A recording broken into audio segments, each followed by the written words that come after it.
প্রযুক্তি আমাদের জীবনকে যেমন সহজ করেছে তেমন এর বিপরীত দিকও আছে। ফেসবুক অ্যাকাউন্ট হ্যাকিং এখন খুব সাধারণ ঘটনা আর ঝুঁকিও বেশি।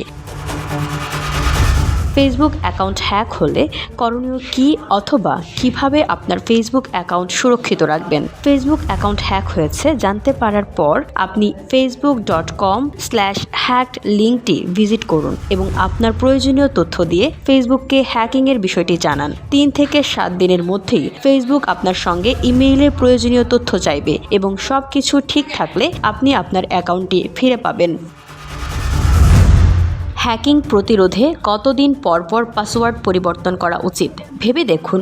একজন হ্যাকার যদি ব্যাংক ও অন্যান্য প্রতিষ্ঠানের কড়া নিরাপত্তা বিশিষ্ট সিস্টেম হ্যাক করে ফেলতে পারে, সেখানে আমাদের অ্যাকাউন্ট হ্যাক করা কি খুব বেশি কঠিন হবে? সাইবার নিরাপত্তা বিশেষজ্ঞরা মনে করেন প্রতি 90 দিন বা 3 মাস পর পর অবশ্যই পাসওয়ার্ড পরিবর্তন করা উচিত।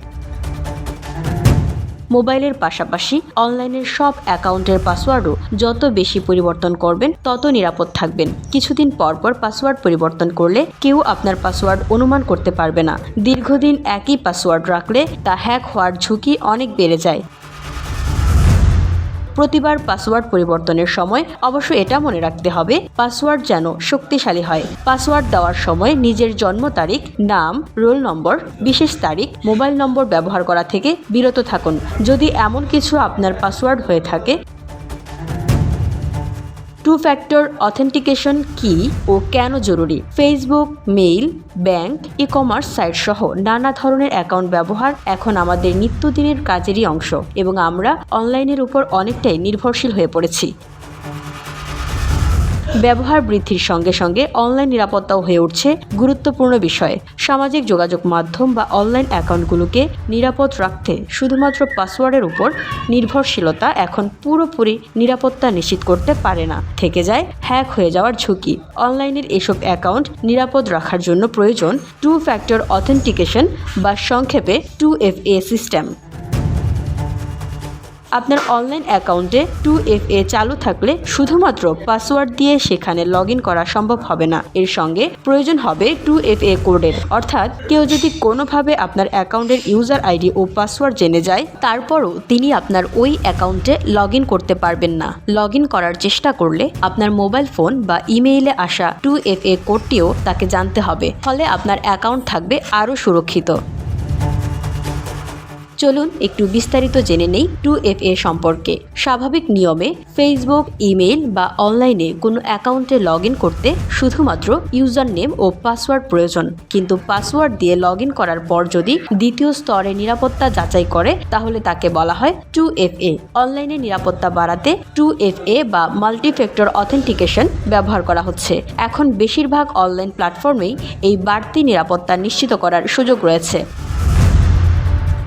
2FA কিভাবে কাজ করে? কোনো অনলাইন অ্যাকাউন্টে লগ ইন করার জন্য প্রথমে ইউজার নেম ও পাসওয়ার্ড দিতে হবে। এরপর দ্বিতীয় ধাপে আরেকটি কোড চাওয়া হয় ব্যবহারকারীর কাছ থেকে, যেটি তার ফোনে আগে থেকে ইনস্টল করা 2FA অ্যাপ্লিকেশন সফটওয়্যার থেকে পাওয়া যায়, কিংবা কল, মেসেজ, ইমেইল বা মোবাইলে আসা নোটিফিকেশনের মাধ্যমেও তাৎক্ষণিকভাবে কর্তৃপক্ষ ব্যবহারকারীর 2FA সম্পন্ন করতে পারে। দ্বিতীয় নিরাপত্তা স্তর সম্পন্ন করতে পারলেই কেবল ওই অ্যাকাউন্টে লগ ইন করা সম্ভব হয়। প্রতিবার লগ ইন করার সময় 2FA পদ্ধতিতে নতুন নতুন কোড আসবে, যা কিছু সেকেন্ডের জন্যই কার্যকর থাকে। একবার ব্যবহার করার পর এই কোড আর ব্যবহার করা যায় না। প্রত্যেকবার পরিবর্তনশীল এই পাসওয়ার্ডকে ওয়ান টাইম পাসওয়ার্ড বা OTP বলা হয়।